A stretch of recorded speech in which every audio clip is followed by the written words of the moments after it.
from the creative mind of the guy that made making a person eat, sleep, and poop fun and lovable, namely Will Wright, comes Spore. The game is totally based on the player's creativity, and depending on what kind of creature you want to create, it can be one of 4 things: cute, scary, awesome, and really, really bad.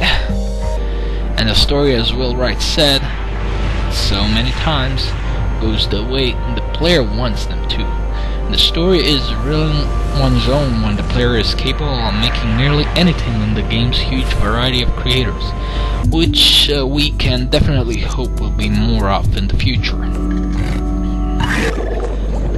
Gameplay-wise, it has 5 stages. The cell stage, which resembles an old-school Pac-Man game. After you crawl out onto land, that's where the creatures stay, which resembles an MMO, starts.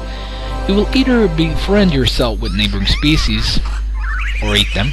Soon afterwards, you will start looking for new parts by either finding ones laying around or eat other species for theirs. As you evolve with each new generation of your species, you will be able to add more parts that you want and have currently found. You will also be able, as your brain evolves, be able to recruit more members to your pack. When your brain finally pops out and you start building a small village, you will be in the tribal stage, where the game takes the form of a traditional RTS. Depending on the way that your diet has been so far, you'll either need to collect meat, fruits, fish, or all 3.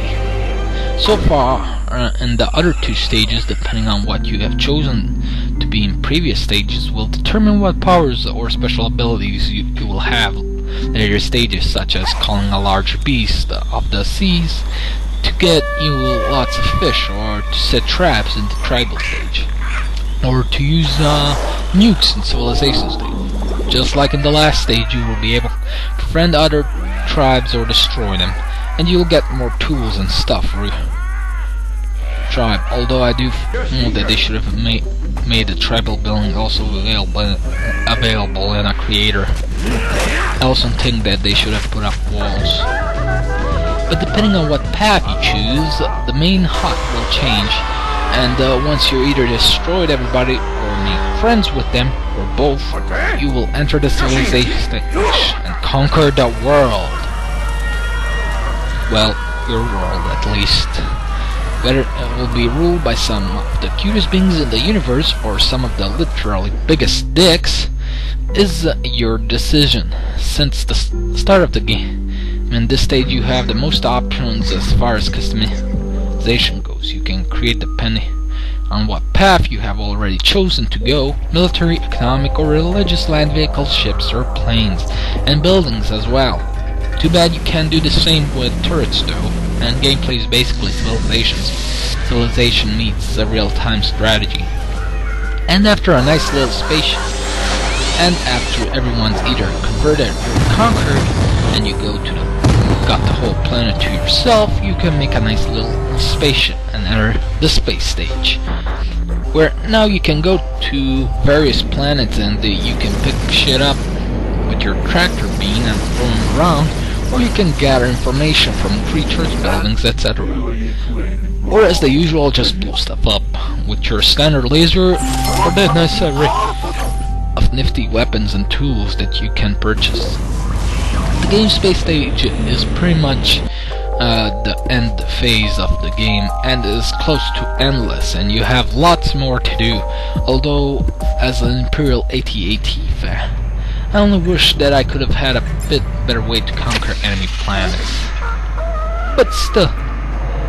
But still, you can do a lot of things with other planets, such as terraform into a T-free planet, so that you may place more colonies and produce more spice, which is the civilization stages and space stages' main resource, which you can later on trade for Spore box. Although you will most probably be declared war upon as soon as you colonize your first planet. No, actually that will happen after you jump to a couple of stars later. Some missions will definitely start to annoy you so much, as it always says, play attacked by other species. It means you never know if it's pirates or enemy ships, which could get annoying, or to destroy the 5 species, or ecosystem collapses. Those two get annoying, but the missions from other planets are rewarding and have some variety, and I might as well say it now, and you can blow an entire planet up. The weapon will cost you around 2 million Spore bucks, but if you manage to fight her then blow it up, it's just as rewarding. The game has its own little achievements, and most of them can be won within the game's short campaign. Oh, and by the way, to conquer a planet, you'll first enter a dogfight style battle before you can commence bombing the planet's colonies. The game is at least 60% creating, and just letting your imagination loose, especially if you're talented. The game's creations can look anything, but one thing's for sure, everything looks like it's Pixar creation. And the best thing is, if you wanna see stuff made by other people via Sporepedia, the game's catalog of other user-created creatures, buildings, vehicles, and so on. There are over 20 million creations for you to choose from. You can even subscribe to other player-created content, so that every time the guy you subscribe to, it uploads his latest creation. But luckily, if you don't want to download the stuff, there's always the pre-made stuff from the Spore developers. The game has definitely one of the best technologies so far, even if not graphically. Graphically, the fact that you can create, say, a spider with 10 legs, 4 arms, and 6 eyeballs, and it will still find a way to animate all the different animations is really impressive, no matter in what state you're in. And it's usually just fun to see your creations make gun parades or praise die low later on in the civilization stage. The game's music is well executed. Oh, and did I forget to mention that you can even compose your creature's own national anthem once you enter the civilization stage? Basically, the game literally for everyone.